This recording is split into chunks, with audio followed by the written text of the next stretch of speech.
All right, guys, welcome back, and it's story time. So I know you guys, some of y'all probably like to know what happens to some of these amps. So on the Friday after Christmas, so 5 days after Christmas, am I saying that right? Is that 4 days?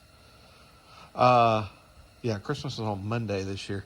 I get a message on Messenger from this nice guy asking me about the Recoil 4-channel, which was good because I had that amp for a little while for sale. And he started asking me if I would give him a little bit of trade-in for this amp. And the number he was throwing out there was really low, and I thought, wow, that's a good deal, and probably worth taking a chance on. And he was telling me that he had just bought it on Christmas Eve. And I thought, wow, why would somebody buy an amp brand new from Walmart, by the way, and then be trying to sell it 5 days later? Because he bought it on Sunday, Christmas Eve. And anyhow, I don't know, it just seemed a little weird to me. So he showed up with it. Nice guy. He liked the Recoil. We talked about how to hook it up. I guess he's kind of new into car audio, and I'm not sure if he's new, but that one was going to be a little tricky to hook it up the way he wanted to use it. But there was a way to hook that up perfectly with the correct ohm load and to be able to use the entire amp and everything. Because keep in mind, that was a 4-channel. So anyhow, and then he shows me this amp, and I notice it's got like a gouge in it.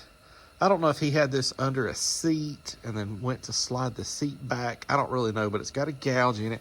And I noticed that it didn't have a fuse in it. And I thought, oh man, he blew the fuse.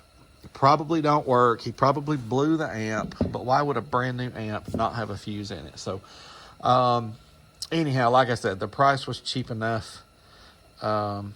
He was still paying me mostly what I was asking for the Recoil, and giving him a little bit of trade in here. So I took a chance on it. And another thing that was kind of shocking, he showed up with the receipt where he had paid cash for it, $69 even, by the way. And he did buy it on Christmas Eve, just like he said. He even paid Walmart an extra $7.64 for that 2-year service plan that they always try to sell you at the register for electronics. And I don't know, I even tried to encourage him.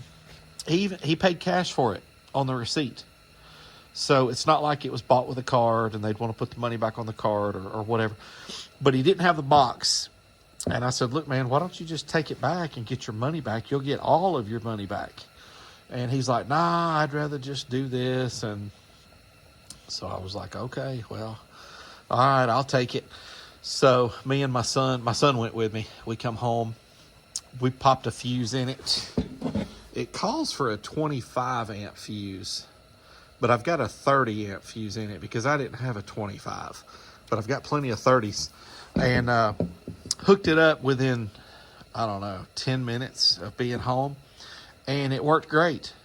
I went through the app, played with the DSP, I don't know, hooked it up to speakers, and it sounded great, and there was nothing wrong with it at all. I have not done any dynos on it, but this thing worked just like it was supposed to. So again, he didn't have the box. I think that might have been the reason why he didn't want to try to take it back to Walmart. But he did have a little bit of the paperwork and the receipts. So there's like a warranty card. So we've got this model right here, by the way. I haven't mentioned that yet. The 92RB. So they've got this 1-channel model that does more power, and they got this 4-channel model. You know, Walmart's had these out for a while. These are the ones that you download an app on your phone, and you set everything on that app, including the gain, which is kind of strange to me. But you can change the lights. You can change all the crossover settings, the gain, everything. It's kind of neat. One thing that I do worry about with some of these, anything nowadays that requires an app, I just can't help but wonder, 20 years from now, will this amp be usable? That app is probably no longer going to jive with the phones of that day, and I could just see some software issues where you can no longer use that app anymore. That's the only thing that worries me about going to these types of amplifiers that have the apps and stuff. So anyhow, I'm not going to go through and show you the app. There's other channels on YouTube that shows you how to do that. Telling you with the different models what everything is. There's some wiring diagrams. Let's see, here's the app. Okay, so it's the DSP Jensen app. This is the one I downloaded. You can scan the QR code, and then you go in here and you can play with all kinds of stuff in there, which is really kind of neat. Here's some ratings, by the way. So keep in mind, we've got that 92 model, 80 by 2 at 4 ohms, 100 by 2 at 2 ohms, 240 by 1 at 4 ohms, bridged. So, and those do say RMS. Peak music power output, 600 watts. We're not going to see that, I don't think. Anyhow, so I don't know, a small little amp. It's a full range amp, by the way. It is a full range amp. I also went online on their website and printed off. There's those same ratings. Right there's the frequency response, 20 hertz to 20 kilohertz. So this is a full range amp. You could put a couple of 6.5s. You could put four 6.5s on that. A couple of 6x9s, 4 6x9s. Just keep in mind you're going to be dividing your power every time, and you need to pay attention to your ohm load on how you hook it up. But could you put a subwoofer or two on this? Yes, you're probably not gonna push it very much, but technically you could put a subwoofer or two on this. This thing is small. This is a small little amp. There's the bottom of it. Not too much going on there. Here's this end. So you got inputs and outputs. High level in. This talks about the app and the DSP. This is called the Jensen Octane XDA92RB, by the way. And here's the other end. So you do get screw down terminals. I like that. 4 gauge here looks like. And these are pretty small. This looks like a 10 or 12. And again, I've got that 30 amp fuse in there, but you can see right on the amp, it says 25 amps. So, okay, let's hook this thing up. I think with a 25 amp fuse, we know that, I don't know, 250 watts. I don't know, but let's hook it up and see what kind of power this thing does. Stay tuned. All right, in an attempt to keep this as simple and as quick as possible, I am going to do all of these runs bridged. So we're going to do 8 ohms bridged, which there's not really a rating here. You can see that they do give us a 4 ohm bridged of 240, but they did double that 2 ohm 2 channel. So we can assume that this run right here would be 160. And they don't really say here, I mean, actually they kind of do. Frequency response 20 to 20K. I don't know, they don't really say here what these runs were rated for. I'm gonna assume at all frequencies.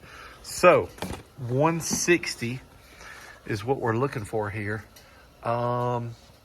Let's do a 40 hertz, because I want to do 40 and 1K both, because who knows what people might put this amp on, subs or mids and highs. So let's first do the 40 hertz sine wave.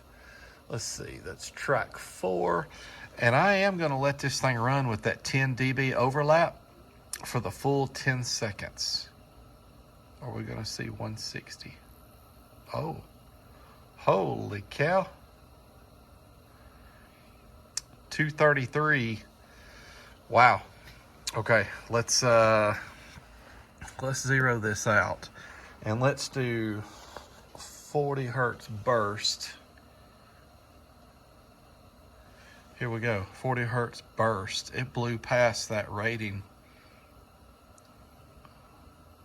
This is 8 ohms bridged, by the way. Keep that in mind. Okay. 230. Wow. Okay. All right, guys, let's zero this out again. And let's go to the 1K sine wave. Again, I'm going to let it run with a 10 dB overlap for the full 10 seconds. That's a pretty tough test. 208. So a little less there at 1K. I see that a lot though, by the way.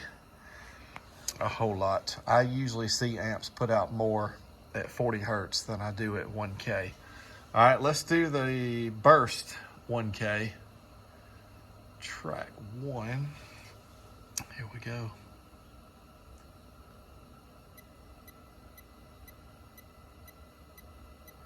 Wow. It's exceeding all of its ratings.